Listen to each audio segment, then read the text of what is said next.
नमस्कार। मैं शशि झा हूँ। यूं तो पिछले 30-35 साल से आर्थिक पत्रकारिता से जुड़ा रहा हूँ, लेकिन फिल्में पहला प्यार नहीं है, तो जाहिर है आज फिल्मों पे ही चर्चा करूंगा। आजकल विवादों के दिन है, तो जो नया विवाद है वो है आदि पुरुष फिल्म को लेकर। इसके कथानक को लेकर तो शायद विवाद ना हो, लेकिन इसके डायलॉग्स को लेकर अच्छा खासा विवाद फैल गया है और बहुत सारी चर्चाएं आलोचनाएं हो रही हैं। मनोज मुंशीर शुक्ल जो इसके कथा वो डायलॉग राइटर हैं, उन्होंने बहुत पहले ही कह दिया था कि हमारा उद्देश्य केवल जो है मनोरंजन करना है, नई तकनीक से नए जमाने के बच्चों को इससे वाकिफ कराना है। लेकिन भारत में राम नाम की बात हो, रामायण का जिक्र हो, तो आस्थाएं बेतरह जुड़ जाती हैं। हर आदमी कहते हैं कि भाई कण कण में राम है, घट घट में राम है।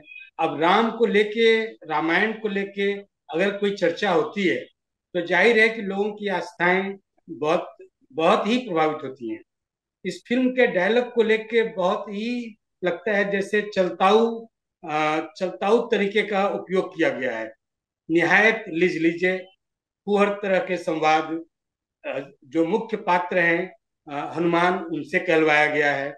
और लगता नहीं है कि ये रामायण और ये आस्थाओं के देश का कि ये का प्रतिनिधित्व करता है।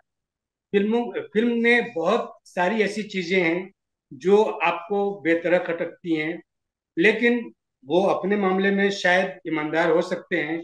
उन्होंने पहले ही इसका जिक्र कर दिया था। फिर भी उनको अपना ध्यान रखना चाहिए था।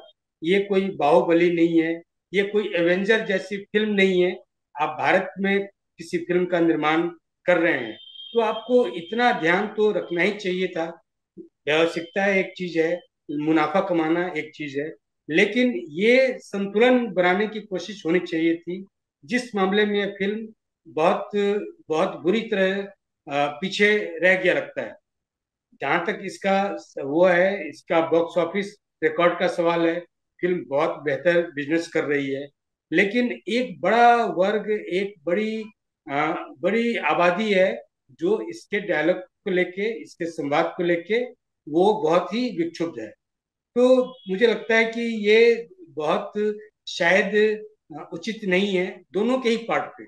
और शायद ये ऐसी पहली फिल्म होगी जिसको लेके तथाकथित वामपंथी और दक्षिणपंथी दोनों ही खुश होते अगर ये फिल्म शायद फ्लॉप होती।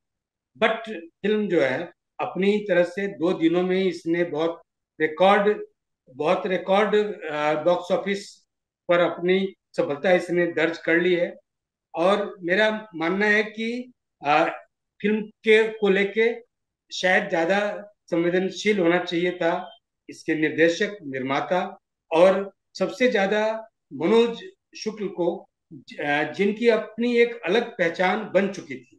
उन्होंने इतने अच्छे गाने लिखे, इतने कौन बनेगा करोड़पति की पटकथा लिखी, अच्छे अच्छे गाने लिखे, बाहुबली के संवाद लिखे। लेकिन यहाँ पे आके उन्हें शायद थोड़ा सा ज्यादा ध्यान देना चाहिए था। फिल्म न तो भावनाओं को बहुत छूती है, न कोई आस्था का भाव पैदा करती है। ये फिल्म देखते हुए निश्चित रूप से 10-12 साल के बच्चों के साथ, युवाओं के साथ कनेक्ट होने का तो उनका प्रयास सफल लगता है। लेकिन इसी इसी की वजह से जो उन्होंने एक बड़े वर्ग को क्षुब्ध कर दिया है, एक बड़े वर्ग की जो आध्यात्मिक सांस्कृतिक संवेदनशीलता है उसको उन्होंने प्रभावित किया है। जो निकट भविष्य में उस पे जो है उस पे इनको बहुत सारे सवालों का जवाब तो देना ही पड़ेगा। ये कोई भी दूसरी चलताऊ फिल्म नहीं है। उनका लाभ उठाना, उनका मुनाफा कमाना एक उद्देश्य हो सकता था, लेकिन ये संतुलन बनाना उन्हीं उन्हीं को करना था, उनके और उनके निर्माता निर्देशक को, जिसमें ये फिल्म कहीं पिछड़ गई लगती है, भले ही ये व्यावसायिक रूप से कितनी सफल क्यों न रहे। ये परफेक्ट पिक्चर के लिए मेरा पहला प्रयास है।